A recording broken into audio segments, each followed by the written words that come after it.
following what police believe to be a targeted attack against law enforcement. Greenville City Police confirming that an officer was shot multiple times early Sunday morning. This incident stemmed from an ambush-style attack. That officer is back at home recovering after receiving medical care at GreenVille Memorial Hospital. However, officials have confirmed that the suspect involved in the attack has died. The suspect shot the officer while he was seated in his patrol car at the Greenville County Law Enforcement Center. The suspect then fled the center, leading to a short chase which ended in a parking lot. The chase resulted in more shots being fired and ultimately the death of the suspect. What would drive someone to do something like this? Well, today we looked into David Lane's financial history, his financial records here in Greenville County, speaking with coworkers about what they call paranoid ramblings and neighbors about how they're saying he threatened their lives.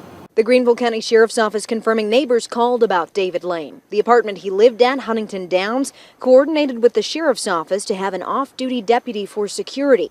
Lane's co-workers telling us he had a short fuse and that he was paranoid, believing his neighbors were watching him. Every time he would talk to me, he'd tell me how his neighbors were stalking him. And one neighbor too frightened to go on camera, sending us these videos, which we've confirmed through an official source is David Lane. He looks the crazy. First, January 1st, showing Lane, the neighbor says, just before he bangs on another neighbor's door and threatens them. He looking at people's the houses second, like that? The morning of the officer-involved shooting, the neighbor says, showing Lane walking out with a gun. One coworker we spoke to said a while back he sent him a video out of the blue of a gun.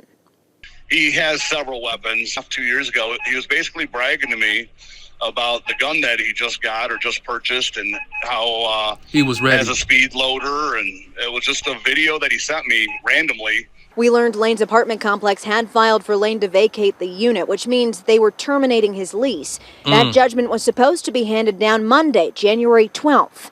Brian Frank, a former coworker, telling me Lane's bank account was in the negatives. And he asked that's me two to reasons. borrow $1,500, and I said, David, I don't have that kind of money. He definitely seemed desperate, and desperate people do desperate things. One neighbor who didn't want to go on camera says they were afraid after Lane shot the officer, he was coming back to shoot neighbors. He was on Roper Mountain Road, where Huntington Downs is, when deputies spotted him and chased him Sunday morning. SLED has taken the lead on this investigation. That's very common with an officer-involved shooting. We know that officer who was shot in that video you saw is at home recovering, and that's a great sign. He's expected to fully recover after.